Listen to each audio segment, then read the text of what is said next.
അജ്മഈൻ അമ്മാ ബഅദ്. സ്നേഹം നിറഞ്ഞ വിദ്യാർത്ഥിനികൾ, കേരള നദ്വത്തുൽ മുജാഹിദീൻ്റെ വിദ്യാർത്ഥി ഘടകമായ MSM ഇവിടെ സംഘടിപ്പിച്ചിട്ടുള്ള ഈ സമ്മേളനത്തിൻ്റെ പ്രമേയം ആണ് ഈ സെഷനിൽ മുഖ്യമായും ചർച്ച ചെയ്യപ്പെടുന്നത്. 15 മിനിറ്റ് വൈകിയാണ് നേരത്തെ ഷെഡ്യൂൾ ചെയ്തതിൽ നിന്നും നമ്മുടെ ഈ സെഷൻ ആരംഭിക്കുന്നത് എന്നുള്ളത് കൊണ്ട് തന്നെ ഞാൻ കൂടുതൽ സംസാരിക്കുന്നില്ല. നവോത്ഥാനത്തിന് വിദ്യാർത്ഥി വിചാരം എന്ന വിഷയത്തിൽ ഇവിടെ വിഷയം അവതരിപ്പിക്കുന്നത് ബഹുമാന്യനായ മുസ്തഫ തൻവീറാണ്. ഇവിടെ അവതരിപ്പിക്കപ്പെടുന്ന വിഷയത്തെ അധികരിച്ച് ഉച്ചവരെ ലഞ്ച് ബ്രേക്കിന് മുമ്പ് വരെയുള്ള സമയം നമ്മൾക്ക് നിങ്ങളുടെ സംശയങ്ങൾ ദൂരീകരിക്കുവാനുള്ള അവസരമുണ്ടായിരിക്കും. ബഹുമാന്യനായ MM അക്ബർ സാഹിബ് നിങ്ങളുടെ സംശയങ്ങൾക്ക് മറുപടി പറയുന്നതാണ്. അതുകൊണ്ട് വളരെ സശ്രദ്ധം ഇവിടെ അവതരിപ്പിക്കപ്പെടുന്ന ഈ വിഷയം നിങ്ങൾ ശ്രദ്ധിക്കുക. അതിനുശേഷം നിങ്ങൾക്ക് അതുമായി ബന്ധപ്പെട്ടുള്ള സംശയങ്ങൾ നിവാരണം ചെയ്യുവാനുള്ള സന്ദർഭമുണ്ടാകും എന്ന് മാത്രം സൂചിപ്പിക്കുകയാണ്. വളരെ അച്ചടക്കത്തോടുകൂടി ഇതുവരെ നിങ്ങൾ എങ്ങനെയാണോ ഇരുന്നത് അതേ പ്രകാരം ഈ സെഷൻ അവസാനിക്കുന്നത് വരെയും നിങ്ങൾ ഇരിക്കണമെന്ന് മാത്രം അഭ്യർത്ഥിച്ചുകൊണ്ട് നവോത്ഥാനത്തിന് വിദ്യാർത്ഥി വിചാരം എന്ന ഈ വിഷയം അവതരിപ്പിക്കുന്നതിന് ബഹുമാന്യനായ മുസ്തഫ തൻവീറിനെ സ്നേഹപൂർവ്വം സ്വാഗതം ചെയ്യും.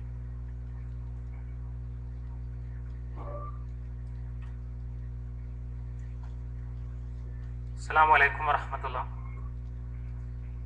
ബിസ്മില്ലാഹിർ റഹ്മാനിർ റഹീം. അൽഹംദുലില്ലാഹി റബ്ബിൽ ആലമീൻ വസ്സലാത്തു വസ്സലാമു അലാ റസൂലിഹിൽ അമീൻ വഅലാ ആലിഹി വഅസ്ഹാബിഹി അജ്മഈൻ അമ്മാ ബഅദ്. ബഹുമാനരായ പ്രസ്ഥാന നേതാക്കളെ, പ്രവർത്തകരെ, സഹോദരന്മാരെ, സഹോദരികളെ, മുജാഹിദ് വിദ്യാർത്ഥി പ്രസ്ഥാനം നവോത്ഥാനത്തിന് വിദ്യാർത്ഥി വിചാരം എന്ന തലക്കെട്ടിൽ സംഘടിപ്പിച്ചിട്ടുള്ള ഈ എൻലൈറ്റനിങ് കോൺഫറൻസിൽ ഈ സമ്മേളനത്തിന്റെ പ്രമേയം ഒരു തുറന്ന ചർച്ചയ്ക്ക് വിധേയമാക്കാൻ നമ്മൾ ഒരുങ്ങുകയാണ്. ഞാൻ മനസ്സിലാക്കുന്നിടത്തോളം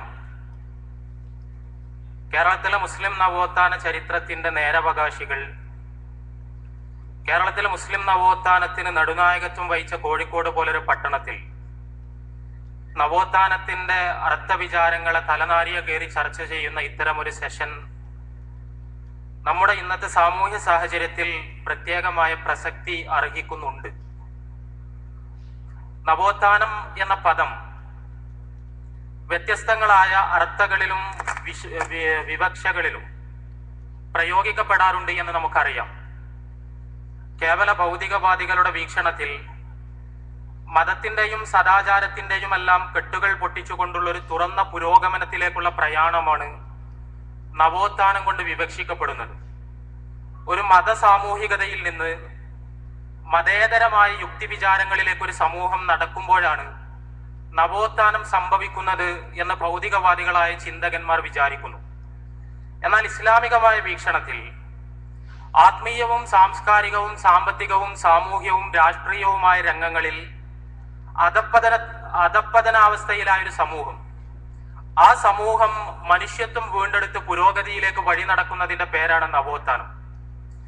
എങ്ങനെയാണ് ഒരു സമൂഹത്തിൽ നവോത്ഥാനം സാധ്യമാവുക എന്ന ചോദ്യത്തിന് ഇസ്ലാമിന് കൃത്യമായൊരു ഉത്തരമുണ്ട്.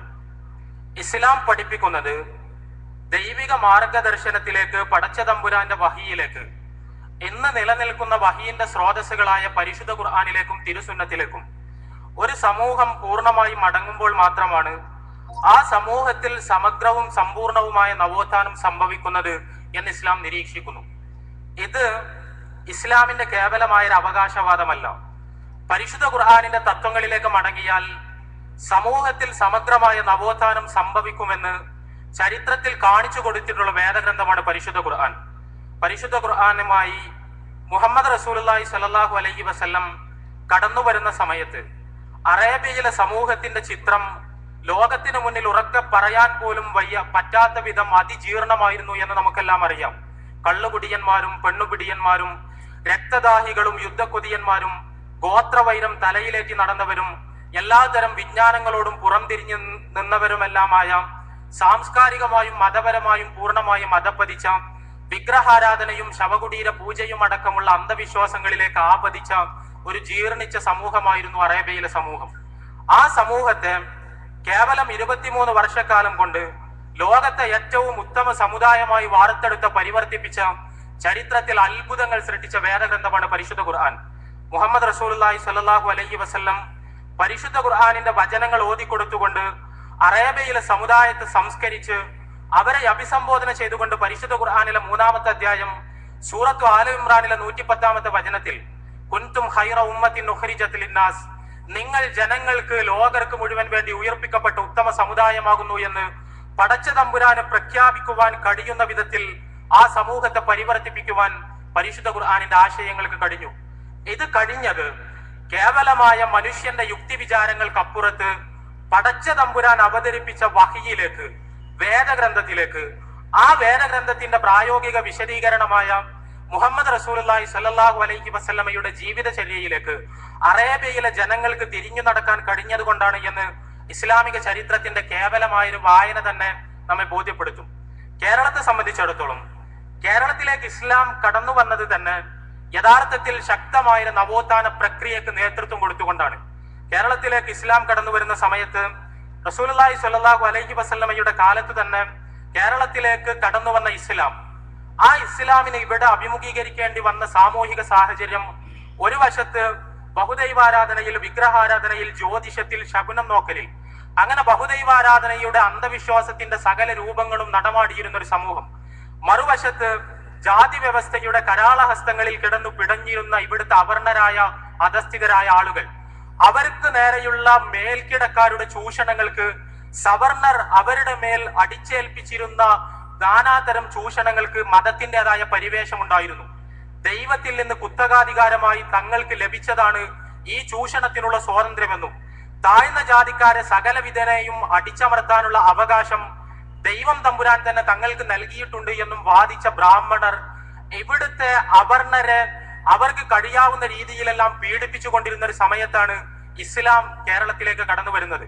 പരിശുദ്ധ ഖുർആനും റസൂലുള്ളാഹി സ്വല്ലല്ലാഹു അലൈഹി വസല്ലമയുടെ ജീവിതചര്യയും നൽകുന്ന വെളിച്ചം സ്വന്തം ജീവിതത്തിലെ ഏറ്റിയ കേരളത്തിലെ ഇസ്ലാമിക പ്രബോധകർ, കേരളത്തിലേക്ക് കടന്നു വന്ന അറബ് നാടുകളിൽ നിന്ന് കടന്നു വന്ന ഇസ്ലാമിക പ്രബോധകർ, അവർ ശുദ്ധമായ ഏകദൈവാരാധനയിലേക്കും കലർപ്പുകളില്ലാത്ത മാനവ സാഹോദര്യത്തിലേക്കും ഖുർആനിന്റെ അടിസ്ഥാനത്തിൽ ജനങ്ങളെ ക്ഷണിക്കുകയും ശക്തമായ സാമൂഹ്യ വിപ്ലവങ്ങൾ ഉണ്ടാക്കുകയും ഇസ്ലാമിലേക്കുള്ള മതപരിവർത്തനം സാമൂഹികമായ പുരോഗതിയുടെ ഒരു മാർഗമായി പോലും കേരളത്തിൽ അവതരിപ്പിക്കപ്പെടുകയും ചെയ്തു.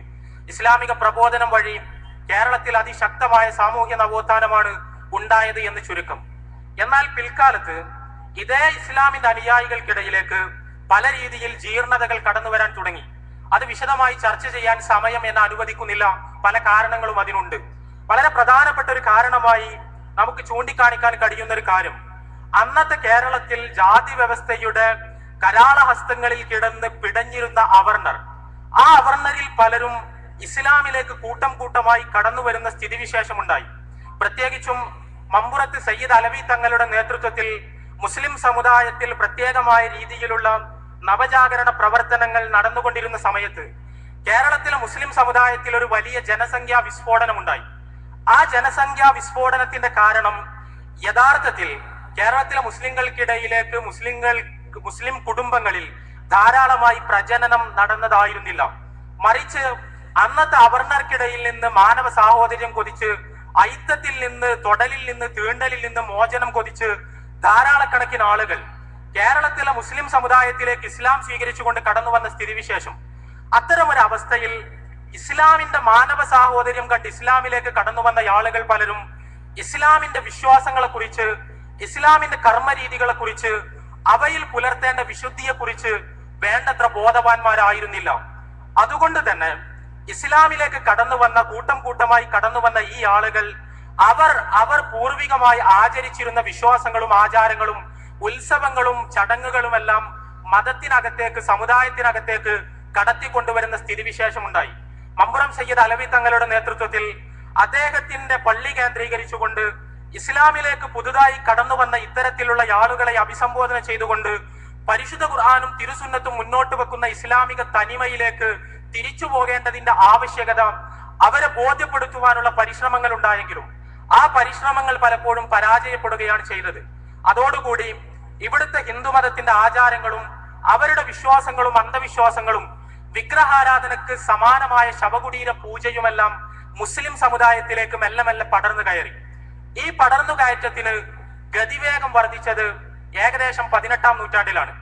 18-ാം നൂറ്റാണ്ടിൽ ടിപ്പു സുൽത്താന്റെ അധിനിവേശ കാലത്ത് കേരളത്തിലേക്ക് ബോംബെയിൽ നിന്ന് കടന്നു വന്ന പട്ടാണി വംശജനായിരുന്ന മുഹമ്മദ് ഷാ എന്ന ഷിയാ ത്വരീഖത്തിന്റെ വക്താവ്, അദ്ദേഹം മലപ്പുറം ജില്ലയിലെ കൊണ്ടോട്ടിയിൽ താമസമുറപ്പിക്കുകയും കൊണ്ടോട്ടിയിൽ ഷീഈ വിശ്വാസങ്ങൾ മുസ്ലിം സമുദായത്തിലേക്ക് പ്രചരിപ്പിക്കുവാനുള്ള പരിശ്രമങ്ങൾ നടത്തുകയും ചെയ്തു. അന്ന് പൊന്നാനി മക്തൂമുമാരുടെ നേതൃത്വത്തിൽ ഈ ശ്രമങ്ങളെ പ്രതിരോധിക്കുവാനുള്ള പരിശ്രമങ്ങൾ ഉണ്ടായെങ്കിലും ആ ശ്രമത്തിൽ പൊന്നാനി മക്തൂമുമാർ നിർഭാഗ്യവശാൽ പരാജയപ്പെട്ടു പോവുകയും കേരളത്തിലെ മുസ്ലിം സമുദായം മെല്ലെ മെല്ലെ ഷീഈ വിശ്വാസങ്ങളിലേക്ക് തെന്നിമാറുന്ന ദൗർഭാഗ്യകരമായ സ്ഥിതിവിശേഷം ഉണ്ടാവുകയും ചെയ്തു. നേരത്തെ തന്നെ ഹിന്ദു സമൂഹത്തിൽ നിന്ന് കടന്നു വന്നിരുന്ന ആചാരങ്ങൾക്ക് പുറമെ ഷിയാക്കളുടെ അന്ധവിശ്വാസങ്ങൾ കൂടി കേരളത്തിലെ മാപ്പിളമാർക്കിടയിലേക്ക് പടർന്നതോടുകൂടി കേരളത്തിലെ മുസ്ലിം സമുദായം വിശ്വാസപരമായി കർമ്മപരമായി പൂർണ്ണമായി അധപ്പതിച്ച അവസ്ഥാവിശേഷമുണ്ടായി. അതോടൊപ്പം കേരളത്തിലെ മുസ്ലിം സമുദായം അന്ന് വരെ നേരിട്ടിട്ടില്ലാത്ത പ്രത്യേകമായ ചില പരീക്ഷണങ്ങളിലൂടെ കടന്നു പോവുകയായിരുന്നു. അവർക്കൊന്നും പരിചയമില്ലാത്തൊരു സാമൂഹിക പ്രക്രിയ, ഒരു സാമൂഹിക സ്ഥാപനം അവർക്ക് മുന്നിൽ മൂർത്ത രൂപമാർജിച്ച് നിലനിൽക്കുന്നുണ്ടായിരുന്നു. അവരതുവരെ കണ്ടിട്ടോ കേട്ടിട്ടോ ഇല്ലാത്തൊരു സ്വഭാവം. അതിന്റെ പേര് മതേതര ആധുനികത എന്നായിരുന്നു, സെക്യുലർ മോഡേണിറ്റി എന്നായിരുന്നു. സാമ്രാജ്യത്വ ശക്തികളുടെ അധിനിവേശത്തോടൊപ്പം അവർ കൊണ്ടുവന്ന മതേതര ആധുനികത എന്ന ആശയത്തിന് മുന്നിൽ മുസ്ലിം സമുദായം പരിപൂർണമായി പകച്ചു നിന്നു. എങ്ങനെ മതേതര ആധുനികതയോട് സംവദിക്കണം, എങ്ങനെ അതിന്റെ സങ്കേതങ്ങളോട് നിലപാട് സ്വീകരിക്കണം, മുസ്ലിം സമുദായത്തിന് ഈ വിഷയത്തിൽ കൃത്യമായൊരു കാഴ്ചപ്പാടുണ്ടായിരുന്നില്ല. സൂഫി ഷിയ അന്ധവിശ്വാസങ്ങൾ അടക്കി ഭരിച്ചിരുന്ന സമുദായ നേതൃത്വം പലപ്പോഴും കർമ്മശാസ്ത്ര ഗ്രന്ഥങ്ങളിലെ ജീവനില്ലാത്ത ഉദ്ധരണികൾക്ക് കീഴിൽ തലച്ചോർ പണയം വെച്ചിരുന്ന സ്വതന്ത്ര ചിന്ത എന്നോ അവസാനിപ്പിച്ചിരുന്ന കേരളത്തിലെ അന്നത്തെ സമുദായ നേതൃത്വം അവരുടെ പരിമിതമായ മസ്തിഷ്കം ഉപയോഗിച്ച് സെക്യുലർ മോഡേണിറ്റിയോടുള്ള നിലപാടുകൾ സ്വരൂപിക്കാൻ വേണ്ടി പരിശ്രമിച്ചപ്പോൾ ഭീമമായ അബദ്ധങ്ങളിലാണ് അവർ ചെന്നുപെട്ടത്. സെക്യുലർ മോഡേണിറ്റിയുടെ ഏറ്റവും പ്രധാനപ്പെട്ട സവിശേഷത ആധുനിക വിദ്യാഭ്യാസമായിരുന്നു, മോഡേൺ എഡ്യൂക്കേഷൻ. ഈ മോഡേൺ എഡ്യൂക്കേഷൻ പരിപൂർണമായി മുസ്ലിങ്ങൾക്ക് നിഷിദ്ധമാണ് എന്ന് പ്രഖ്യാപിക്കുന്ന അവസ്ഥാവിശേഷം കേരളത്തിലുണ്ടായി. ഇംഗ്ലീഷ് നരകത്തിലെ ഭാഷ, മലയാളം ഹിന്ദുക്കളുടെ ഭാഷ, സ്ത്രീ വിദ്യാഭ്യാസം അത് റസൂലുള്ളാഹി സ്വല്ലല്ലാഹു അലൈഹി വസല്ലം നിരുത്സാഹപ്പെടുത്തിയ ആധുനികമായ തോന്നിവാസം. അതുകൊണ്ട് തന്നെ ഇംഗ്ലീഷ് പഠിക്കാനോ മലയാളം പഠിക്കാനോ സ്ത്രീകളെ പള്ളിക്കൂടത്തിൽ അയക്കാനോ മുസ്ലിം സമുദായം സന്നദ്ധമാകരുത് എന്ന രീതിയിൽ അന്നത്തെ മുസ്ലിം സമുദായ നേതൃത്വത്തിൽ നിന്ന് നിരന്തരമായ മതവിധികൾ, ഫത്വകൾ മുസ്ലിം സമൂഹത്തിലേക്ക് പ്രവഹിച്ചു. ഇതോടൊപ്പം ഈ പൗരോഹിത്യത്തിന്റെ പ്രചാരണങ്ങൾ മറ്റൊരു കൂട്ടരെ സന്തോഷിപ്പിക്കുന്നുണ്ടായിരുന്നു. വളരെ കൃത്യമായി നാം മനസ്സിലാക്കേണ്ട ഒരു വിഷയമാണിത്. ഇന്ത്യയിലെ സവർണ നേതൃത്വത്തിനും ഇവിടേക്ക് കടന്നു വന്ന കൊളോണിയൽ ഭരണാധികാരികൾക്കും അവർക്ക് കൃത്യമായ ഒരു അജണ്ടയുണ്ടായിരുന്നു. ആ അജണ്ട കേരളത്തിലെ മുസ്ലിം സമുദായത്തെ പൊതുധാരയിൽ നിന്ന് ബഹിഷ്കരിച്ച് ഒറ്റപ്പെടുത്തി സാമൂഹിക പുരോഗതി അവർക്ക് തടഞ്ഞ് ആധുനിക വിദ്യാഭ്യാസത്തിൽ നിന്ന് അവരെ മാറ്റി നിർത്തി, സർക്കാർ ഉദ്യോഗങ്ങളിൽ നിന്ന് അവരെ മാറ്റി നിർത്തി, എല്ലാതരം പുരോഗതിയും അവർക്ക് വിലക്കപ്പെട്ട കനികളായി പ്രഖ്യാപിച്ച് സവർണ മേലാളത്വം ഇവിടെ നിലനിർത്തണം എന്ന വാശി ഇവിടുത്തെ സവർണ വർഗീയവാദികൾക്കുണ്ടായിരുന്നു. അവർ ആഗ്രഹിച്ച രീതിയിൽ തന്നെയാണ് സമുദായ നേതൃത്വത്തിന്റെ പ്രതികരണങ്ങൾ ഉണ്ടായത്. സവർണർ മുസ്ലിങ്ങൾ പഠിക്കരുത് എന്ന് ആഗ്രഹിച്ചു, മുസ്ലിങ്ങൾ പഠിക്കരുത് എന്ന് സമുദായ നേതൃത്വം പ്രസംഗിച്ചു. സവർണർ മുസ്ലിങ്ങൾ ഉദ്യോഗങ്ങളിലേക്ക് കടന്നു വരരുത് എന്ന് ആഗ്രഹിച്ചു, അതുതന്നെ സമുദായ നേതൃത്വം സമുദായത്തെ പഠിപ്പിച്ചു. ഈ രീതിയിൽ സവർണരുടെ തന്ത്രങ്ങളെ പൂർണ്ണമായി സാക്ഷാത്കരിക്കുന്ന രീതിയിൽ തീർത്തും ബുദ്ധിശൂന്യമായ നിലപാടുകളിലേക്ക് സമുദായ നേതൃത്വം നീങ്ങിപ്പോയി. ഈ ഒരു സന്ദർഭത്തിൽ ഒരു നവജാഗരണം, ഒരു നവോത്ഥാനം അനിവാര്യമായിരുന്നു. ആ നവോത്ഥാനം സർവതല സ്പർശിയാകേണ്ടത് അത്യാവശ്യവുമായിരുന്നു. മതപരമായി പ്രാദേശികമായ അന്ധവിശ്വാസങ്ങളിൽ നിന്ന്, ഷീഈ ചിന്തകളിൽ നിന്ന്, സൂഫി ആചാരങ്ങളിൽ നിന്ന് മുസ്ലിം സമുദായത്തെ വിമോചിപ്പിച്ച് അവരെ മതത്തിന്റെ ആദിമ വിശുദ്ധിയിലേക്ക് കൊണ്ടുപോകേണ്ടതുണ്ടായിരുന്നു. രണ്ടാമതായി മുസ്ലിം സമുദായത്തെ ഭൗതിക വിദ്യാഭ്യാസത്തിലേക്ക് ആകർഷിച്ച് അവരെ സമൂഹത്തിന്റെ മുഖ്യധാരയിലേക്ക് കൊണ്ടുവരേണ്ടതുണ്ടായിരുന്നു. ഈ രണ്ടു ലക്ഷ്യങ്ങളെ മുൻനിർത്തി കേരളത്തിൽ ശക്തമായ നവോത്ഥാന പ്രവർത്തനങ്ങൾ ഉണ്ടായി. ആ നവോത്ഥാന പ്രവർത്തനങ്ങൾക്ക് നേതൃത്വം വഹിച്ചത് കേരളത്തിലെ സലഫി പണ്ഡിതന്മാരായിരുന്നു എന്ന് ചരിത്രം പരിശോധിച്ചാൽ നമുക്ക് കാണാൻ കഴിയും. വിശദമായി അങ്ങോട്ട് പോകാൻ കഴിയില്ല. സയ്യിദ് സനാഉള്ള മക്തി തങ്ങളിൽ നിന്ന് ആരംഭിക്കുകയും ചാലിലകത്ത് കുഞ്ഞഹമ്മദ് ഹാജി പിന്തുടർച്ച നൽകുകയും ഹമദാനി തങ്ങൾ ശക്തമായി തണലേകുകയും പിൽക്കാലത്ത് വക്കം അബ്ദുൽ ഖാദർ മൗലവി സ്വയം ഒരു പ്രസ്ഥാനമായി മാറി ഏറ്റെടുക്കുകയും ചെയ്ത നവോത്ഥാനാശയങ്ങൾ, ആ നവോത്ഥാനാശയങ്ങൾ കേരള മുസ്ലിം ഐക്യ സംഘത്തിലൂടെ സംഘടിത മൂർത്തരൂപം പ്രാപിക്കുകയും KM Seethi സാഹിബിനെയും KM മൗലവിയെയും EK മൗലവിയെയും MCC Abdurahman മൗലവിയെയും PK Musa മൗലവിയെയും പോലുള്ള സമുന്നതരായ പ്രഗത്ഭരായ ഒന്നുകിൽ ബുദ്ധിജീവികളായ മതപണ്ഡിതന്മാരോ അല്ലെങ്കിൽ മതപണ്ഡിതന്മാരായ ബുദ്ധിജീവികളോ ആയിരുന്ന പ്രഗത്ഭരായ ഈ നേതാക്കന്മാർ കേരളത്തിലെ മുസ്ലിം സമുദായത്തെ ഇപ്പറഞ്ഞ ജീർണതയിൽ നിന്ന്, അധപ്പതനാവസ്ഥയിൽ നിന്ന് അതിശക്തമായി മോചിപ്പിച്ചെടുക്കാനുള്ള പരിശ്രമങ്ങളിൽ നിരന്തരമായി ഏർപ്പെടുകയും ചെയ്തു. വിശദമായി അങ്ങോട്ട് പോകാൻ സമയം അനുവദിക്കുന്നില്ല. കേരള മുസ്ലിം ഐക്യ സംഘം 1922 മുതൽ 1934 വരെ കേരള മുസ്ലിങ്ങളുടെ നവോത്ഥാനത്തിന് അതിശക്തമായ നേതൃത്വം നൽകി. 1924 കേരള മുസ്ലിങ്ങളെ ഖുർആനിന്റെയും സുന്നത്തിന്റെയും പാതയിലേക്ക് തിരിച്ചു വിളിക്കാൻ കേരള ജംഇയ്യത്തുൽ ഉലമ എന്ന പണ്ഡിത സംഘടനക്ക് ഐക്യസംഘം രൂപം നൽകി. ഈ പണ്ഡിത സംഘടന കേരളത്തിന്റെ മുക്കുമൂലകളിൽ പ്രഭാഷണങ്ങൾ സംഘടിപ്പിച്ച് മതത്തിന്റെ തനിമയിലേക്കും ആധുനിക വിദ്യാഭ്യാസത്തിലേക്കും കേരളത്തിലെ മുസ്ലിം സമുദായത്തെ തിരിച്ചു വിളിച്ചു.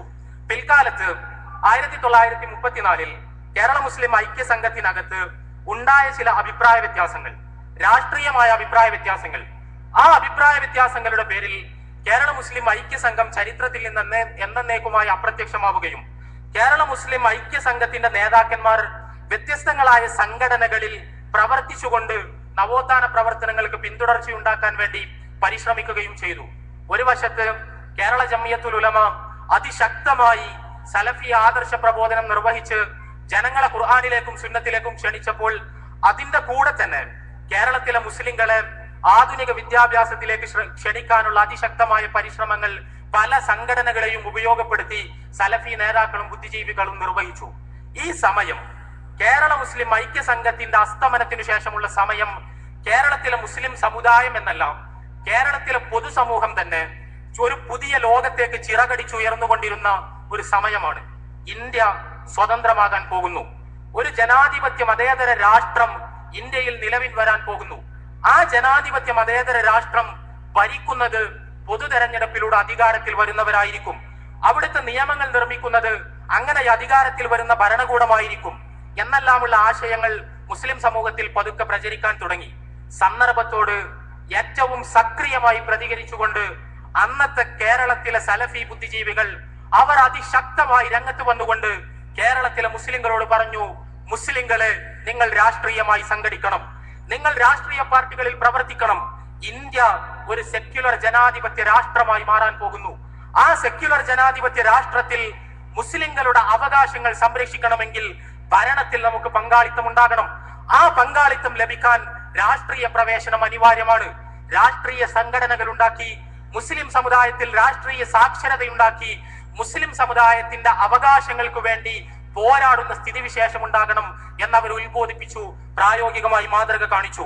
KM Seethi സാഹിബിനെയും KM മൗലവിയെയും EK മൗലവിയെയും NV Abdussalam മൗലവിയെയും പോലുള്ള പ്രഗത്ഭരായ അന്നത്തെ സലഫി പണ്ഡിതന്മാർ അവർ കേരളത്തിൽ മുസ്ലിം ലീഗ് പ്രസ്ഥാനം കെട്ടിപ്പടുക്കുകയും മുസ്ലിം ലീഗിന്റെ നേതാക്കന്മാരായി മാറുകയും മുസ്ലിം ലീഗ് സംഘടിപ്പിക്കാൻ കേരളത്തിന്റെ ഗ്രാമഗ്രാമാന്തരങ്ങളിൽ ഓടി നടക്കുകയും അങ്ങനെ കേരളത്തിലെ മുസ്ലിങ്ങൾക്ക് സ്വന്തമായ ഒരു രാഷ്ട്രീയ പാർട്ടി ഉണ്ടാക്കുന്നതിൽ അവരുടേതായ ഭാഗതയും നിർവഹിക്കുകയും ചെയ്തു. മറുവശത്ത് ഈ പണ്ഡിതന്മാരോട് വിയോജിച്ചിരുന്ന ആളുകൾ, മുഹമ്മദ് അബ്ദുറഹ്മാൻ സാഹിബിനെയും മൊയ്തു മൗലവിയെയും പോലുള്ള ആളുകൾ, എടവണ്ണ അലവി മൗലവിയെ പോലുള്ള ആളുകൾ, അതുപോലെ കട്ടിലശ്ശേരി മുഹമ്മദ് മൗലവിയെ പോലുള്ള ആളുകൾ 100% സലഫികളായിരിക്കെ തന്നെ, നവോത്ഥാന പ്രസ്ഥാനത്തിന്റെ വക്താക്കളായിരിക്കെ തന്നെ മുസ്ലിം ലീഗ് എന്ന ആശയത്തോട് അതിശക്തമായി വിയോജിക്കുകയും നേരത്തെ KM സീതി സാഹിബും KM മൗലവിയും സംഘടിപ്പിക്കാൻ ശ്രമിച്ച മുസ്ലിം ലീഗിൽ ചേരാൻ ഞങ്ങളില്ല എന്ന് പ്രഖ്യാപിക്കുകയും കോൺഗ്രസ് പ്രസ്ഥാനത്തെ മുസ്ലിങ്ങൾക്കിടയിൽ പ്രചരിപ്പിക്കാൻ വേണ്ടി ശക്തമായി പരിശ്രമിക്കുകയും ചെയ്ത നേതാക്കൾ. ഈ രണ്ട് ധാരകൾ, മുസ്ലിം ലീഗിന്റെയും കോൺഗ്രസിന്റെയും നേതൃത്വത്തിലുണ്ടായ ധാരകൾ, അവ തമ്മിൽ സംവാദങ്ങൾ ഉണ്ടായി, പലപ്പോഴും കലഹിച്ചു, ആശയങ്ങൾ കൈമാറി. പക്ഷേ അവക്ക് ഈ ആശയ വ്യത്യാസങ്ങൾക്കിടയിലും ചില ഏകാഭിപ്രായങ്ങൾ ഉണ്ടായിരുന്നു. ആ ഏകാഭിപ്രായം ഇന്ത്യ ഒരു സെക്യുലർ ജനാധിപത്യ രാഷ്ട്രമായി മാറുമ്പോൾ ആ സെക്യുലർ ജനാധിപത്യ രാഷ്ട്രത്തിൽ രാഷ്ട്രീയ പ്രവർത്തനത്തിൽ ശക്തമായി ഭാഗവാക്കായിക്കൊണ്ട് ഭരണ തലങ്ങളിൽ എത്തിപ്പെടാൻ മുസ്ലിങ്ങൾ പരിശ്രമിക്കണമെന്നും അങ്ങനെ ആ ഭരണ സ്വാധീനം ഉപയോഗിച്ച് മുസ്ലിങ്ങളുടെ സാമൂഹികമായ അവശതകൾ പരിഹരിക്കാനുള്ള പരിശ്രമങ്ങൾ ഉണ്ടാകണമെന്നും ഈ നേതാക്കന്മാരെല്ലാവരും ഒരേ സ്വരത്തിൽ മുസ്ലിങ്ങളോട് ആവശ്യപ്പെട്ടു. പിന്നീട് ഈ നേതാക്കന്മാരുടെ നേതൃത്വത്തിൽ തന്നെ കേരളത്തിലെ മുസ്ലിം സമുദായത്തെ അഭിവൃദ്ധിയിലേക്ക് നയിക്കുവാനുള്ള സ്ഥാപനങ്ങൾ ഉണ്ടായി, പല സ്ഥാപനങ്ങളും. ആ സ്ഥാപനങ്ങൾ തിരൂരങ്ങാടി യത്തീംഖാനയെ പോലെ MK ഹാജിയുടെ നേതൃത്വത്തിൽ മുസ്ലിം സമുദായത്തിലെ അക്കാലത്തെ കോളറ കൊണ്ട് ഉണ്ടായ അനാഥകളെ സംരക്ഷിക്കാൻ വേണ്ടി ഉണ്ടായ സംരംഭങ്ങളുണ്ട്. ഇതുപോലെ പുളിക്കലും അരീക്കോട്ടും എല്ലാം സ്ഥാപിക്കപ്പെട്ട മദീനത്തുൽ ഉലൂമിനെയും സുല്ലമുസലാമിനെയും പോലുള്ള അറബി കോളേജുകൾ, സമൂഹത്തെ മതപരമായി ഉണർത്താൻ വേണ്ടിയുള്ള പരിശ്രമങ്ങൾ. ഇതേ സമയം 1948 ഫറൂഖിൽ റൗലത്തുൽ ഉലൂം അസോസിയേഷന്റെ നേതൃത്വത്തിൽ ഫറൂഖ് കോളേജ് പോലുള്ള സ്ഥാപനങ്ങൾ സമുദായത്തെ വിദ്യാഭ്യാസപരമായി തുകിലുണർത്തി ആധുനിക വിദ്യാഭ്യാസത്തിന്റെ ലോകത്തേക്ക് കൈപിടിച്ച് നടത്താനുള്ള പരിശ്രമങ്ങൾ. ഈ പരിശ്രമങ്ങളുടെ എല്ലാം പിന്നിൽ കേരളത്തിലെ സലഫി നേതൃത്വത്തിന്റെ ശക്തമായ കരങ്ങൾ നമുക്ക് കാണാൻ കഴിയും. സഹോദരങ്ങളെ, ഈ നവോത്ഥാന ചരിത്രമാണ് യഥാർത്ഥത്തിൽ കേരളത്തിലെ മുസ്ലിം സമുദായത്തെ ഇന്ന് കാണുന്ന പുരോഗതിയിലേക്ക് നയിച്ചത്. ആ പുരോഗതിക്ക് പിന്നിൽ സലഫി പണ്ഡിതന്മാരുടെ വിയർപ്പും കിതപ്പും കേരളത്തിലെ ഇന്ന് മുസ്ലിം സമുദായം അനുഭവിക്കുന്ന സാമൂഹിക പുരോഗതിയുടെ ഓരോ നിമിഷത്തിലും നമുക്ക് വായിച്ചെടുക്കാൻ കഴിയും. കേരളത്തിലെ സലഫി പണ്ഡിതന്മാരുടെ വിയർപ്പ് പുരളാത്ത സാമൂഹിക പുരോഗതിയുടെ ഒരു അംശം പോലും കേരളത്തിലെ മുസ്ലിങ്ങൾക്ക് ഉണ്ടായിട്ടില്ല എന്നതാണ് വസ്തുത. ഞാൻ അവസാനിപ്പിക്കുകയാണ്. അവസാനിപ്പിക്കുന്നതിന് മുമ്പ് ഈ വിഷയം ഇന്നിവിടെ അവതരിപ്പിക്കുമ്പോൾ കേരളത്തിന്റെ സാമൂഹ്യാന്തരീക്ഷം ഏറെ മാറിക്കഴിഞ്ഞിട്ടുണ്ട്. വഹാബിസത്തിനെതിരെ കേരളത്തിൽ ശക്തമായ ആക്രമണങ്ങൾ ഉയർന്നുകൊണ്ടിരിക്കുകയാണ്. വഹാബിസം കേരളത്തിലെ മുസ്ലിങ്ങളെ പിറകോട്ട് നയിക്കുന്നു എന്ന ആക്ഷേപങ്ങൾ ഉണർന്നുകൊണ്ടിരിക്കുകയാണ്. ഒരു കാലത്ത് ആനന്ദ് അദ്ദേഹത്തിന്റെ പുസ്തകങ്ങളിലൂടെ തുടങ്ങിവെച്ച വഹാബി വിരുദ്ധ ആശയ പ്രചരണം അത് എല്ലാവരും ഏറ്റുപിടിക്കുകയും ആ കഴിഞ്ഞ വർഷം ഒക്ടോബർ അവസാനം പുറത്തിറങ്ങിയ ഹിന്ദു ദിനപത്രത്തിൽ വഹാബിസത്തിനെതിരെ ശക്തമായ ലേഖനം ഉണ്ടാവുകയും ഇക്കഴിഞ്ഞ ആഴ്ചയിലെ ഇന്ത്യ ടുഡേയിൽ വഹാബിസത്തിന്റെ ദൂഷ്യങ്ങളെ കുറിച്ച് ലേഖന പരമ്പരയുണ്ടാവുകയും എല്ലാം ചെയ്തത് നമ്മുടെ ശ്രദ്ധയിൽപ്പെട്ടതാണ്. ഇവിടെ ശ്രദ്ധേയമായ ഒരു വസ്തുത മാത്രം നിങ്ങളുടെ ശ്രദ്ധയിലേക്ക് കൊണ്ടുവന്നുകൊണ്ട് ഞാൻ ഉപസംഹരിക്കുന്നു. ഇവിടെ പ്രസിദ്ധീകരിക്കപ്പെട്ട വഹാബി ലേഖനങ്ങൾ, ഈ വഹാബി ലേഖനങ്ങളിൽ വഹാബിസത്തിന്റെ കൊടിയടയാളങ്ങളായി വിശദീകരിക്കപ്പെട്ട പല കാര്യങ്ങളിൽ ഒന്ന് 5 സമയം നമസ്കരിക്കുന്നതും, രണ്ടാമത്തേത് സ്ത്രീകൾ മുഖവും മുൻകൈയും ഒഴിച്ചുള്ള ഭാഗങ്ങൾ പൂർണ്ണമായി മറക്കുന്നതും, മൂന്നാമത്തേത് സദാചാര മൂല്യങ്ങൾ പുലർത്തുന്നതും, നാലാമത്തേത് ധാർമ്മിക നിഷ്ഠയും, അഞ്ചാമത്തേത് മതമൂല്യങ്ങളോടുള്ള പ്രതിബദ്ധതയുമാണ്. ഇവ മുഴുവൻ ഉൾക്കൊള്ളുന്ന ഒരു മുസ്ലിം അവൻ ഭീകരവാദിയാണ് എന്ന സന്ദേശം കേരളത്തിൽ പ്രചരിപ്പിക്കപ്പെട്ടുകൊണ്ടിരിക്കുന്നു. ഈ നവോത്ഥാന ചരിത്രം ചുരുൾ നിവർത്തി കേരളത്തിലെ സാംസ്കാരിക ലോകത്തിന് മുന്നിൽ പ്രദർശിപ്പിച്ച് അവരുടെ മുന്നിൽ ആവേശത്തോടെ ആർജവത്തോടെ പറയാൻ നമുക്ക് കഴിയണം, നിങ്ങൾ ആക്ഷേപിക്കുന്ന ഈ വഹാബിസം, നിങ്ങൾ തെറിവിളിക്കുന്ന ഈ വഹാബിസമാണ് കേരളത്തിലെ മുസ്ലിങ്ങളെ ഇവിടുത്തെ ബഹുമത പൊതുസമൂഹത്തിന്റെ ഭാഗമാക്കി പരിവർത്തിപ്പിച്ചതും അവരെ സാമൂഹിക പുരോഗതിയിലേക്ക് വഴി നടത്തിയതും അവർക്ക് വിദ്യാഭ്യാസമായ ഔന്നിത്യം നൽകിയതും ഈ ആശയങ്ങളായിരുന്നു എന്ന് അവരുടെ മുന്നിൽ തെളിയിക്കാൻ നമുക്കാകണം. സുഹൃത്തുക്കളെ, ഒരു വിദ്യാർത്ഥി സമ്മേളനം എന്ന നിലക്ക് നിങ്ങളോട് എനിക്ക് പറയാനുള്ള ഒരു ആഹ്വാനം എന്ന നിലക്ക് പറയാനുള്ള കാര്യം, ഈ നവോത്ഥാനത്തിന്റെ പിന്തുടർച്ച നിങ്ങളുടെ കൈകളിലാണ് എന്നാണ്. ഈ നവോത്ഥാനം കേരളത്തിൽ തുടങ്ങിയത് നിങ്ങൾക്കറിയാം. ചാലിലകത്ത് കുഞ്ഞഹമ്മദ് ഹാജിയുടെ മദ്രസയിൽ പഠിച്ചിരുന്ന 5 or 6 വിദ്യാർത്ഥികളിൽ നിന്നാണ്. ആ വിദ്യാർത്ഥികളാണ് ഇവിടെ കേരളത്തിലെ മുജാഹിദ് പ്രസ്ഥാനത്തിന് തുടക്കം കുറിച്ചത്. ഇവിടെ ഇതാ അവരുടെ പിന്മുറക്കാരായ ആയിരക്കണക്കിന് വിദ്യാർത്ഥികൾ ഒരുമിച്ച് കൂടിയിരിക്കുന്നു. നിങ്ങൾ സടകുടഞ്ഞെഴുന്നേൽക്കുക, നവോത്ഥാന ചരിത്രത്തിൽ നിന്ന് ഊർജ്ജം ഉൾക്കൊള്ളുക, ആ പ്രവർത്തനങ്ങൾക്ക് പിന്തുടർച്ച നൽകുക. നിങ്ങളുടെ തുറന്ന ചർച്ചകൾക്ക് വേണ്ടി ഈ വിഷയം ഇവിടെ സമർപ്പിച്ചുകൊണ്ട് ഞാൻ ഉപസംഹരിക്കുന്നു. വാഹിറ ദഅവാനാ അൽഹംദുലില്ലാഹി റബ്ബിൽ ആലമീൻ. അസ്സലാമു അലൈക്കും വറഹ്മത്തുള്ളാഹി.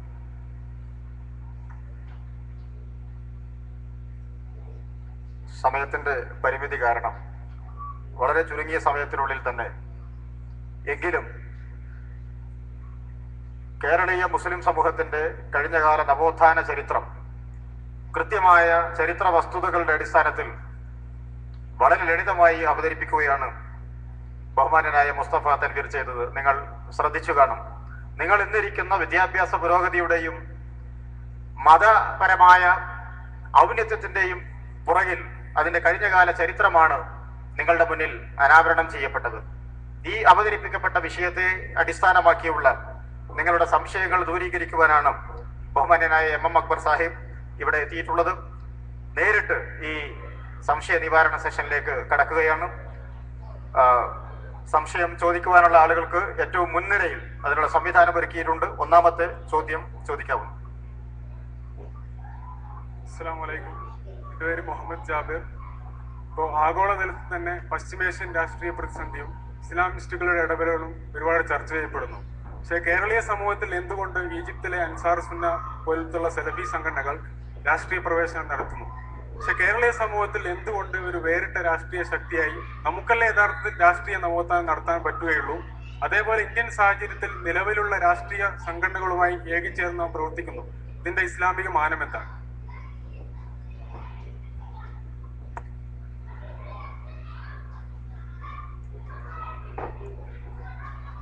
അസ്സലാമു അലൈക്കും വറഹ്മത്തുള്ളാഹി. ബിസ്മില്ലാഹിർ റഹ്മാനിർ റഹീം. അൽഹംദുലില്ലാഹി റബ്ബിൽ ആലമീൻ. സ്വലാത്തു വസ്സലാമു അലാ അഷ്റഫിൽ മുർസലീൻ വഅലാ ആലിഹി വസഹ്ബിഹി അജ്മഈൻ. അഊദു ബില്ലാഹി മിനശ് ശൈത്വാനിർ റജീം. ബിസ്മില്ലാഹിർ റഹ്മാനിർ റഹീം. മൻ യബ്തഗി ഗൈറൽ ഇസ്ലാമി ദീനൻ ഫലൻ യുഖ്ബല മിൻഹു വഹുവ ഫിൽ ആഖിറതി മിനൽ ഖാസിരീൻ. സഹോദരങ്ങളെ, വിഷയാവതരണം കഴിഞ്ഞു. ചോദ്യം: ഈജിപ്തിലെ അൻസാർ സുന്നയെ പോലെയുള്ള സംഘടനകൾ അവിടുത്തെ രാഷ്ട്രീയത്തിൽ ഇടപെടുമ്പോൾ എന്തുകൊണ്ട് കേരളത്തിലെ മുജാഹിദ് പ്രസ്ഥാനം നേർക്കുനേരെ രാഷ്ട്രീയത്തിൽ ഇടപെടുന്നില്ല എന്ന്? സത്യത്തിൽ ഈ ചോദ്യത്തിനുള്ള ഉത്തരം വിഷയാവതരണത്തിൽ വന്നു കഴിഞ്ഞിട്ടുണ്ട്. കേരളത്തിലെ ഇന്ത്യയിലെ രാഷ്ട്രീയ സാഹചര്യവും ഒരു മുസ്ലിം രാഷ്ട്രത്തിലെ രാഷ്ട്രീയ സാഹചര്യവും തമ്മിൽ അടിസ്ഥാനപരമായ വ്യത്യാസമുണ്ട്. ഒരു മുസ്ലിം രാഷ്ട്രത്തിൽ ഒരു മുസ്ലിം ആഗ്രഹിക്കുകയും മുസ്ലിം കാമിക്കുകയും ചെയ്യുക സ്വാഭാവികമായും ഇസ്ലാമികമായ രാഷ്ട്ര സംവിധാനം ഉണ്ടാകുവാൻ തന്നെയാണ്. ഇസ്ലാമികമായൊരു സാമൂഹ്യ സംവിധാനം രാഷ്ട്രീയമായി തന്നെ ഇസ്ലാമിക സാമൂഹ്യ വ്യവസ്ഥിതി നടപ്പാക്കുവാൻ ആഗ്രഹിക്കുന്നവരായിരിക്കും സ്വാഭാവികമായും ബഹുഭൂരിപക്ഷം മുസ്ലിങ്ങൾ ജീവിക്കുന്ന ഒരു നാട്ടിലെ മുസ്ലിങ്ങൾ. അത്തരം മുസ്ലിങ്ങളിൽ ഇസ്ലാമികമായ രാഷ്ട്ര സംവിധാനം ഉണ്ടാക്കുന്നതിന് വേണ്ടി നിയതമായ മാർഗങ്ങൾ ഉപയോഗിച്ചുകൊണ്ട് പോരാടുകയോ അതല്ലെങ്കിൽ നിയതമായ മാർഗങ്ങൾ ഉപയോഗിച്ചുകൊണ്ട് അതിന് പരിശ്രമിക്കുകയോ ചെയ്യുന്നത് തീർച്ചയായും ശരിയായ കാര്യമാണ്, യാതൊരു സംശയവുമില്ല. എന്നാൽ ഇന്ത്യയിലെ അവസ്ഥ ഇതിൽ നിന്ന് വ്യത്യസ്തമാണ്. ഇന്ത്യ ഒരു മതേതര ജനാധിപത്യ രാഷ്ട്രം. ഇവിടെ നേരത്തെ സൂചിപ്പിച്ച സെക്കുലർ മോഡേണിറ്റി ഇന്ത്യയിലേക്ക് കൊളോണിയൽ ഭരണകാലഘട്ടത്തിൽ കടന്നു വന്ന സന്ദർഭത്തിൽ തന്നെയാണ് ഇതിന്റെ അടിസ്ഥാന ലോകത്തിന്റെ വ്യത്യസ്തങ്ങളായ ഭാഗങ്ങളിൽ സാമ്രാജ്യത്വത്തിനെതിരെയുള്ള സമരങ്ങൾ നടക്കുകയും കൊളോണിയൽ ശക്തികളെ തുരത്തുവാൻ വേണ്ടിയുള്ള പരിശ്രമങ്ങൾ ഉണ്ടാവുകയും ആ സമരങ്ങളിൽ നിന്ന് പ്രചോദനം ഉൾക്കൊണ്ട് ഇന്ത്യ രാജ്യത്തിനും ഇതേപോലെയുള്ള സമരങ്ങൾ രൂപപ്പെട്ടു വരികയും ചെയ്യുന്നത്. ഇന്ത്യൻ സ്വാതന്ത്ര്യ സമരത്തിന്റെ കാലഘട്ടത്തിൽ അന്ന് മുതൽക്ക് നമ്മൾ എടുത്ത് പരിശോധിച്ചാൽ മുസ്ലിങ്ങൾ എന്ത് ചെയ്യണം? ഇന്ത്യയിലെ സ്വാതന്ത്ര്യ സമരത്തിന്റെ കാലഘട്ടത്തിൽ മുസ്ലിങ്ങൾ വേറിട്ട് നിന്ന് ഇസ്ലാമിക രാഷ്ട്ര സംവിധാനം ഉണ്ടാക്കുന്നതിന് വേണ്ടി സംസാരിക്കണമോ, അതല്ല മുസ്ലിങ്ങൾ ഇന്ത്യയിൽ ഒരു ജനാധിപത്യ മതനിരപേക്ഷ രാഷ്ട്രം ഉണ്ടാക്കുന്നതിന് വേണ്ടിയുള്ള പരിശ്രമത്തിൽ പങ്കാളികളാകണമോ? ഇവിടെ സലഫി പണ്ഡിതന്മാർ സ്വീകരിച്ച നിലപാട് മതേതര ജനാധിപത്യ രാഷ്ട്രം ഉണ്ടാക്കുന്നതിന് വേണ്ടിയുള്ള പരിശ്രമത്തിൽ പങ്കാളികളാകണം എന്ന നിലപാടാണ്. ആ നിലപാടായിരുന്നു ശരിയെന്ന് കാലം തെളിയിക്കുകയും അതിനെതിരെ നിലനിന്ന ആളുകൾ അടക്കം ആ നിലപാടായിരുന്നു ശരിയെന്ന് അംഗീകരിക്കുകയും ചെയ്ത ഒരു കാലഘട്ടത്തിലാണ് നമ്മൾ ജീവിക്കുന്നത്. ഒന്ന്. രണ്ടാമതായി, ഇന്ത്യയിൽ ഈ കേരളത്തെ സംബന്ധിച്ചിടത്തോളം മുജാഹിദുകൾക്ക് നേരിടുവാനുള്ള പ്രശ്നങ്ങൾ, ഒരു മതനിരപേക്ഷ രാഷ്ട്രത്തിൽ മുജാഹിദുകൾക്ക് നേരിടുവാനുള്ള പ്രശ്നങ്ങൾ പൊതു മുസ്ലിങ്ങൾക്ക് നേരിടുവാനുള്ള പ്രശ്നങ്ങൾ തന്നെയാണ്. അല്ലെങ്കിൽ പൊതു മുസ്ലിങ്ങൾക്ക് നേരിടുവാനുള്ള പ്രശ്നം, ന്യൂനപക്ഷങ്ങൾക്ക് നേരിടുവാനുള്ള പ്രശ്നം എന്നെല്ലാം നമ്മൾ വർഗീകരിച്ചുകൊണ്ട് പ്രശ്നങ്ങളെ പഠിക്കുമ്പോൾ മുസ്ലിങ്ങൾക്ക് നേരിടുവാനുള്ള പ്രശ്നങ്ങൾ തന്നെയാണ് മുജാഹിദുകൾക്ക് നേരിടുവാനുള്ളത്. ജനാധിപത്യം എന്ന് പറഞ്ഞാൽ അത് അടിസ്ഥാനപരമായി അത് തീരുമാനിക്കുന്നത് ജനാധിപത്യത്തിന്റെ ഏറ്റവും അടിസ്ഥാനപരമായ ശില തന്നെ വോട്ടാണ്. വോട്ടിന്റെ കാര്യത്തിൽ ഒരു സമവായം ഉണ്ടാവുകയും വോട്ട് ഭിന്നിക്കാതെ ഒരുമിച്ച് നിർത്തുകയും ചെയ്തുകൊണ്ടാണ് എപ്പോഴും ജനാധിപത്യ സംവിധാനത്തിൽ തങ്ങളുടേതായ രാഷ്ട്രീയ അധികാരം ഏത് സമൂഹവും നിലനിർത്തുന്നത്. ഇവിടെ നമ്മൾ എന്ത് ചെയ്യണം? ഇവിടെയാണ് മുജാഹിദുകൾ സ്വീകരിച്ചു വന്ന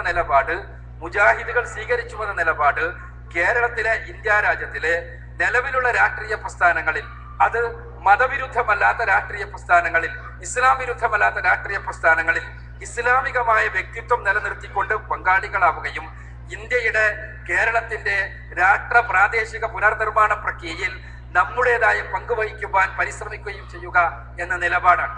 ഇവിടത്തെ സാഹചര്യത്തിൽ ഏറ്റവും പ്രായോഗികമായ, ഏറ്റവും മുസ്ലിങ്ങൾക്ക് ഗുണകരമായ നിലപാടാണിത് എന്ന് ചരിത്രം തെളിയിച്ചിട്ടുള്ളതാണ് എന്നുള്ളതാണ് യാഥാർത്ഥ്യം. കേരളത്തിൽ മുസ്ലിം നവജാഗരണത്തെക്കുറിച്ചും മുസ്ലിം നവോത്ഥാനത്തെക്കുറിച്ചും വിഷയാവതരണത്തിൽ പറഞ്ഞു. മുസ്ലിം നവോത്ഥാനത്തിന് കാരണമായി തല ഉയർത്തി നിൽക്കുന്ന കേരളത്തിലെ അനവധി സ്ഥാപനങ്ങളുണ്ട്. ഈ സ്ഥാപനങ്ങളാണ് ചാലിലകത്തിൽ നിന്ന് തുടങ്ങി അത് വ്യത്യസ്തങ്ങളായ സ്ഥാപനങ്ങളിലൂടെ വളർന്നു വന്ന് ഇന്ന് കേരളത്തിൽ നിഷേധിക്കുവാനാകാത്ത ശക്തിയായി തന്നെ മുജാഹിദ് പ്രസ്ഥാനത്തിന്, ഈ നവോത്ഥാന പ്രസ്ഥാനത്തിന് നിലനിൽക്കുവാൻ സാധിച്ചത് നിരവധി സ്ഥാപനങ്ങളിലൂടെയാണ്. ഈ സ്ഥാപനങ്ങൾ എങ്ങനെയുണ്ടായി എന്ന് നമ്മൾ പരിശോധിച്ചാൽ തീർച്ചയായും മുജാഹിദ് പ്രസ്ഥാനത്തിന്റെ നേതൃത്വത്തിന്റെ വളരെ ദീർഘവീക്ഷണത്തോടു കൂടിയുള്ള നാം എങ്ങനെ രാഷ്ട്ര പുനർനിർമ്മാണ പ്രക്രിയയിൽ പങ്കാളിയാകണം എന്നുള്ള വിഷയത്തിലുള്ള ധാരണയുടെ അടിസ്ഥാനത്തിലുള്ള മുന്നോട്ട് പോക്കുകൊണ്ടായിരുന്നു എന്നുള്ളതാണ് വസ്തുത. എന്തുകൊണ്ടെന്നാൽ നാം നമ്മുടെ മതപരമായ പിന്നോക്കാവസ്ഥയെ അല്ലെങ്കിൽ മതപരമായി പ്രമാണങ്ങളിൽ നിന്ന് അകന്നുപോയ സമൂഹത്തെ മതപ്രമാണങ്ങളിലേക്ക് തിരിച്ചു പിടിക്കുവാൻ പരിശ്രമിച്ചതോടൊപ്പം തന്നെ ഒരു രാഷ്ട്രീയ ശക്തിയായി, അതേപോലെ തന്നെ രാഷ്ട്രീയ പ്രവർത്തനങ്ങളിൽ ഗുണപരമായ പങ്കുവഹിക്കുവാനും സന്നദ്ധമായത് കൊണ്ട് തന്നെയാണ് ആ തരത്തിലുള്ള ഒരു നവോത്ഥാനം സാധ്യമായത്. ചുരുക്കത്തിൽ ഞാൻ സൂചിപ്പിക്കുന്നത്, ഇന്ത്യയെ പോലെയുള്ള ഒരു സ്ഥലത്ത്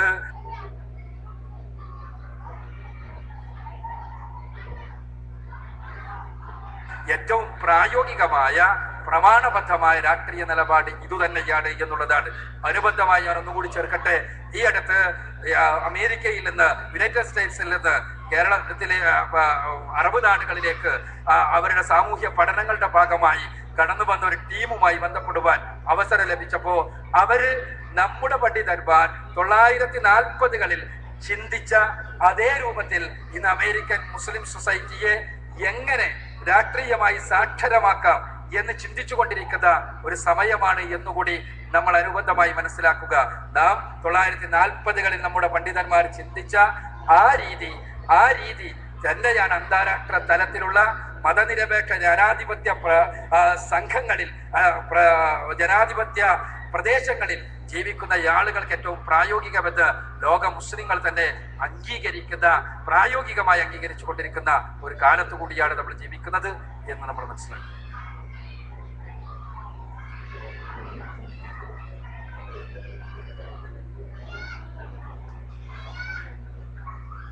അസ്സലാമു അലൈക്കും. പേര് സലീം. ഇവിടെ നവോത്ഥാനം എന്താണ് എന്ന് പറഞ്ഞപ്പോൾ പ്രമാണങ്ങളിലേക്ക് തിരിച്ചു പോകലാണ് യഥാർത്ഥത്തിൽ നവോത്ഥാനം എന്ന് പറഞ്ഞു. അങ്ങനെയാണെങ്കിൽ ഇക്കാലഘട്ടത്തിൽ ബഹുഭൂരിപക്ഷം ആളുകളും പ്രമാണങ്ങളിലേക്ക് തിരിച്ചു പോകുമ്പോൾ, പ്രമാണങ്ങൾ അനുസരിച്ച് ദീൻ മനസ്സിലാക്കുമ്പോൾ എന്തുകൊണ്ട് ഒരു നവോത്ഥാനം ഉണ്ടാവുന്നില്ല? നേരെ മറിച്ച് പ്രമാണങ്ങൾ സ്വീകരിക്കുമ്പോൾ സമൂഹത്തെ പിന്നോട്ട് വലിക്കുക എന്ന് പറഞ്ഞ് ആക്ഷേപിക്കുമ്പോൾ യഥാർത്ഥത്തിൽ പ്രമാണങ്ങൾ സ്വീകരിച്ചാൽ ഒരു നവോത്ഥാനം ഉണ്ടാവോ എന്ന് വിശ്വസിക്കുന്നു. പ്രമാണങ്ങളിലേക്കുള്ള തിരിച്ചുപോക്ക് മൂലം ഒരു നവോത്ഥാനം ഉണ്ടാകുമോ എന്നാണ് ചോദ്യം. ആ ചോദ്യത്തിനും ഇവിടെ വിശാദനത്തിന് മറുപടി ശരിക്കും നൽകി കഴിഞ്ഞിട്ടുണ്ട്. യഥാർത്ഥത്തിൽ ഇസ്ലാം പ്രമാണങ്ങളിലേക്ക് തിരിച്ചുപോയി നവോത്ഥാനം ഉണ്ടാക്കും എന്ന് പറയുമ്പോൾ അത് വെറുതെ ഒരു വർത്തമാനമല്ല. അത് വളരെ കൃത്യമായ വാർപ്പ് മാതൃകകളെ ലോകത്തിന്റെ മുന്നിൽ വെച്ചുകൊണ്ടാണ് ആ പ്രഖ്യാപനം നടത്തുന്നത്. ലോകത്ത് എല്ലാ അർത്ഥത്തിലും വട്ടപൂജ്യത്തിൽ നിന്നിരുന്ന ഒരു സമൂഹം, നിങ്ങൾക്കറിയാമോ, ചരിത്രപരമായി നോക്കിയാൽ, നിങ്ങൾ എൻസൈക്ലോപീഡിയ ബ്രിട്ടാനിക്ക പരിശോധിച്ചാൽ അലക്സാണ്ടർ ദ ഗ്രേറ്റിനെ കുറിച്ച്, അദ്ദേഹത്തിന്റെ അലക്സാണ്ടർ ചക്രവർത്തിയുടെ യാത്രകളെ കുറിച്ച്, അധിനിവേശ യാത്രകളെ കുറിച്ചുള്ള ഒരു ഭാഗമുണ്ട്, വലിയ ഭാഗമുണ്ട്. ആ ഭാഗം നമ്മൾ പരിശോധിച്ചാൽ അലക്സാണ്ടറുടെ അധിനിവേശ യാത്രയുടെ മാപ്പ് നിങ്ങൾക്ക് കാണാൻ കഴിയും. ആ മാപ്പില് വളരെ ആ യാത്രകളൊന്നും പ്രവേശിക്കാതെ കിടക്കുന്ന ഒരു പ്രദേശമുണ്ട്. ആ പ്രദേശം അറബ് നാട് എന്നാണ് അതിന്റെ പേര്. കാരണം അലക്സാണ്ടറെ പോലെ ലോകം മുഴുവനും എന്റെ കൈപ്പിടിയിൽ ഒതുക്കണമെന്ന് ആഗ്രഹിച്ചുകൊണ്ട് ലോകത്തിന്റെ വ്യത്യസ്തങ്ങളായ ഭാഗങ്ങളിലേക്ക് കടന്നു വന്ന ഒരാൾക്ക് പോലും ആകർഷകമായി യാതൊന്നുമില്ലാതിരുന്ന ഒരു പ്രദേശം. ഒന്നുമില്ല അവിടെ. എന്തെങ്കിലും പിടിച്ചടക്കിയിട്ട് എന്തെങ്കിലും വേണ്ടേ, എന്തെങ്കിലും കിട്ടാനുണ്ട് വേണ്ടേ? ഒരു ജനത, ഒരു സംസ്കൃതമായ ജനത, ഒരു ആകർഷകമായ സംസ്കാരം ഒന്നുമില്ലാത്ത ഒരു പ്രദേശം, അവിടേക്കാണ് അല്ലാഹു സുബ്ഹാനഹു വ തആല അന്തിമ പ്രവാചകൻ നിയോഗിച്ചത്. ആ സമൂഹത്തെയാണ് കുന്തും ഖൈറ ഉമ്മ ഉഖ്രിജത് ലിന്നാസ് തഅമുറൂന ബിൽ മഅറൂഫി വ തൻഹൗന അനിൽ മുൻകർ എന്ന് പറഞ്ഞപ്പോ ആ പറച്ചിൽ ലോകം അംഗീകരിക്കുകയായിരുന്നു. ലോകത്തിന്റെ വ്യത്യസ്തങ്ങളായ ഭാഗങ്ങളിലേക്ക് മുസ്ലിങ്ങൾ കയറി വന്നപ്പോ സ്വീകരിക്കപ്പെട്ടത് ഈ ഒരു അംഗീകാരത്തിന്റെ ഭാഗമായിരുന്നു എന്നുള്ളതാണ് സത്യം. ഞാൻ പറയുന്നത് ഒരു വാർപ്പ് മാതൃക അവിടെയുണ്ട്. ആ മാതൃക തന്നെ കേരളത്തിൽ ആവർത്തിച്ചതാണ് ഇവിടെ സൂചിപ്പിക്കപ്പെട്ടത്. നിങ്ങൾ കേരളത്തിലെ മുസ്ലിം സമുദായത്തിന്റെ ചരിത്രം എടുത്ത് പരിശോധിക്കുക. കേരളത്തിലെ മുസ്ലിം സമുദായത്തിന്റെ ചരിത്രം പഠിക്കാൻ ചരിത്ര പാഠപുസ്തകങ്ങളിൽ തന്നെ പോകണമെന്നൊന്നുമില്ല. നിങ്ങൾക്ക് ഇന്ന് ഉത്തരേന്ത്യയിലെ ഏതെങ്കിലും ഒരു ഗ്രാമത്തിലെ മുസ്ലിം സമുദായത്തിനെ പോയി കണ്ടാൽ മതി. ബംഗാളിലെ ഒരു ഗ്രാമത്തിലെ മുസ്ലിം സമുദായത്തിനെ പോയി കണ്ടാൽ മതി. ആ സമുദായത്തിന്റെ അവസ്ഥ അതായിരുന്നു എന്നുള്ളതാണ് സത്യം. ആ ഒരു അവസ്ഥയിൽ നിന്ന് സമുദായം ഇങ്ങോട്ടെത്തിയത് പ്രമാണബദ്ധമായ സംസ്കരണം വഴിയാണ്, നവോത്ഥാനം വഴിയാണ്. പ്രമാണങ്ങളിലേക്ക് തിരിച്ചു പോകാൻ പറഞ്ഞു, പ്രമാണങ്ങൾ സ്വീകരിച്ചു. പരിശുദ്ധ ഖുർആനിന്റെ, തിരുസുന്നത്തിന്റെ, റസൂലുള്ളാഹി സ്വല്ലല്ലാഹു അലൈഹി വസല്ലമയുടെ മാതൃകയുടെ വാഹകനായപ്പോ തീർച്ചയായും മാറ്റമുണ്ടായി. ഈ മാതൃകയുടെ വാഹകരാകുക എന്ന് പറഞ്ഞാൽ അതിനർത്ഥം ഒരിക്കലും തന്നെ കേവലമായ തർക്കവിതർക്കങ്ങളിൽ മാത്രം ഏർപ്പെടുക എന്നല്ല. തർക്കവിതർക്കങ്ങൾ സ്വാഭാവികമായും രംഗത്ത് ആദർശ പ്രബോധനത്തിന്റെ ഭാഗമായി നടക്കേണ്ടതാണ്. എന്നാൽ നവോത്ഥാനം എന്ന് പറയുമ്പോൾ സമൂഹത്തിൽ സക്രിയമായ മാറ്റം സൃഷ്ടിക്കുവാൻ നമ്മുടെ ചിന്തയെ, നമ്മുടെ പ്രമാണബദ്ധമായ ജീവിതത്തെ മാറ്റി തീർക്കുക എന്നതാണ്, സമൂഹത്തിൽ ഇടപെടുവാൻ സാധിക്കുക എന്നതാണ് മുജാഹിദ് പ്രസ്ഥാനമാണ്. നിങ്ങൾക്കറിയാം, കേരളത്തിലെ രാഷ്ട്രീയ സാമൂഹ്യ സാഹചര്യത്തിൽ നിങ്ങൾക്ക് ഒരു ഇന്നത്തെ പിന്മുറക്കാരെ ഒഴിച്ചു നിർത്തിക്കൊണ്ട് ആദ്യത്തെ തലമുറയിലെ ആളുകളുടെ എണ്ണം എടുത്ത് പരിശോധിക്കുക. നിങ്ങൾക്ക് കാണാൻ കഴിയുക അവിടെയെല്ലാം മുജാഹിദുകളുടെ പേരാണ്. ഇവിടെ പറഞ്ഞ KM സീതി സാഹിബിനെ ഒഴിച്ചു നിർത്തിക്കൊണ്ട് കേരള മുസ്ലിങ്ങളുടെ ചരിത്രം എഴുതാൻ കഴിയുമെന്ന് കേരളത്തിൽ ഏതെങ്കിലും ഒരു ചരിത്രകാരൻ പറയുമെങ്കിൽ ഞാൻ അയാളെ വെല്ലുവിളിക്കുകയാണ്. കേരളത്തിലെ മുസ്ലിങ്ങളുടെ ചരിത്രം എഴുതാൻ KM സീതി സാഹിബിനെ ഒഴിവാക്കി വെച്ചുകൊണ്ട് കഴിയില്ല. ആ KM സീതി സാഹിബ് എന്ന മനീഷിയെ സംഭാവന ചെയ്തത് ഈ പ്രസ്ഥാനമാണ്. ഇതേപോലെ തന്നെ ഓരോ രംഗത്തും ഞാൻ സൂചിപ്പിക്കുന്നത്, അതുകൊണ്ട് തന്നെ പ്രമാണത്തിലേക്ക് മടങ്ങിപ്പോയിക്കൊണ്ട് കേവലം പള്ളിയിൽ ഒതുങ്ങിക്കൊണ്ടുള്ള, മദ്രസയിൽ ഒതുക്കിക്കൊണ്ടുള്ള ജീവിതമല്ല, തീർച്ചയായും പച്ചയായ സാമൂഹ്യ ജീവിതത്തിൽ സമൂഹത്തിൽ ഇടപെട്ടുകൊണ്ടുള്ള, പ്രമാണത്തിൽ ഒതുങ്ങിക്കൊണ്ടുള്ള ജീവിതം വഴിയാണ് നവോത്ഥാനം സാധ്യമാവുക. നവോത്ഥാനം എന്ത് എന്ന വിഷയത്തിൽ ഇപ്പോൾ തർക്കമാണ്. നവോത്ഥാനം എന്ന് പറഞ്ഞാൽ എല്ലാറ്റിനെയും പൊളിച്ചിട്ട് പുതുതുണ്ടാക്കലാണ് എന്നൊരു ധാരണയുണ്ട്. അല്ല, നവോത്ഥാനം എന്നാൽ യഥാർത്ഥത്തിൽ പുനരുജ്ജീവനമാണ് എന്നതാണ് ഇസ്ലാമിന്റെ ഭാഷ്യം. ഇവിടെ മറ്റു മതങ്ങളും നമ്മളും തമ്മിലുള്ള അടിസ്ഥാനപരമായ ഒരു വ്യത്യാസം തന്നെ സ്ഥിതി ചെയ്യുന്നത് അവിടെയാണ്. മറ്റു മതങ്ങൾക്ക് പുരോഗതി സാധ്യമാകണമെങ്കിൽ പ്രമാണങ്ങൾ വലിച്ചെറിഞ്ഞേ പറ്റൂ. മനുസ്മൃതി വെച്ചുകൊണ്ട്, വേദസംഹിതകൾ വെച്ചുകൊണ്ട്, ഉപനിഷത്തുകൾ വെച്ചുകൊണ്ട് ഹൈന്ദവ സമൂഹത്തിന് ഒരിക്കലും അതിന്റെ അടിസ്ഥാനത്തിൽ ഒരു സാമൂഹ്യ നവോത്ഥാനം സാധ്യമല്ല. അത് പിന്നോക്കത്തിലേക്ക് നയിക്കുന്നതാണ്. ബൈബിളിന്റെ 66 പുസ്തകങ്ങൾ വെച്ചുകൊണ്ട് ക്രൈസ്തവ സമൂഹത്തിന് പൂർണ്ണമായ അർത്ഥത്തിലുള്ള ഒരു നവോത്ഥാനം സാധ്യമല്ല. അത് പിന്നോട്ട് നയിക്കുന്ന ഗ്രന്ഥങ്ങളാണ്. അതേസമയം പരിശുദ്ധ ഖുർആനും തിരുസുന്നത്തും വെച്ചുകൊണ്ട് തന്നെ മുസ്ലിങ്ങൾക്ക് പൂർണ്ണമായി ലോകത്തിന് മാതൃകയായ ഒരു സാമൂഹ്യ സംവിധാനത്തെ സൃഷ്ടിച്ചെടുക്കാൻ കഴിയുമെന്ന് ചരിത്രം തെളിയിച്ചിട്ടുള്ളതാണ്. കേരളത്തിലെ ഇസ്ലാഹി പ്രസ്ഥാനം തെളിയിച്ചിട്ടുള്ളതാണ് എന്ന യാഥാർത്ഥ്യം നമ്മൾ മനസ്സിലാക്കുക.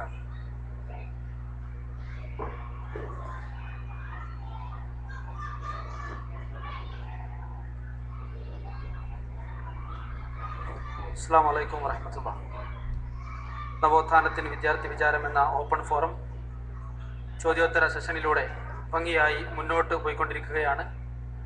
നമ്മുടെ ഈ സമ്മേളനത്തിൽ മുഖ്യാതിഥിയായി പങ്കെടുക്കുവാനും കേരളത്തിൻ്റെ വിവിധ ഭാഗങ്ങളിൽ നിന്ന് അലകടലായി ഒഴുകിയെത്തിയ വിദ്യാർത്ഥി സമഷ്ടിയെ നേരിൽ വീക്ഷിക്കുന്നതിനും വേണ്ടി കേരള രാഷ്ട്രീയത്തിലെ ഏറ്റവും തിരക്കേറിയ, ഏറ്റവും ശ്രദ്ധേയനായ വ്യക്തിത്വം ബഹുമാനനായ PK കുഞ്ഞാലിക്കുട്ടി സാഹിബ് അവർകൾ ഇവിടെ എത്തിച്ചേർന്നിട്ടുണ്ട്. തിരക്ക് പിടിച്ച പരിപാടികൾക്കിടയിലും മുജാഹിദ് പ്രസ്ഥാനം മുന്നോട്ട് വെക്കുന്ന ദൗത്യവും ഈ പ്രസ്ഥാനത്തിൻ്റെ ഉന്നതമായ ലക്ഷ്യവും മനസ്സിലാക്കിക്കൊണ്ട് തന്നെ നമ്മുടെ സംരംഭങ്ങളിലും സംവിധാനങ്ങളിലും ശക്തമായി സഹകരിക്കുവാനും ഉപദേശ നിർദ്ദേശങ്ങൾ നൽകുവാനും അദ്ദേഹം എക്കാലവും ശ്രദ്ധിക്കാറുണ്ട്.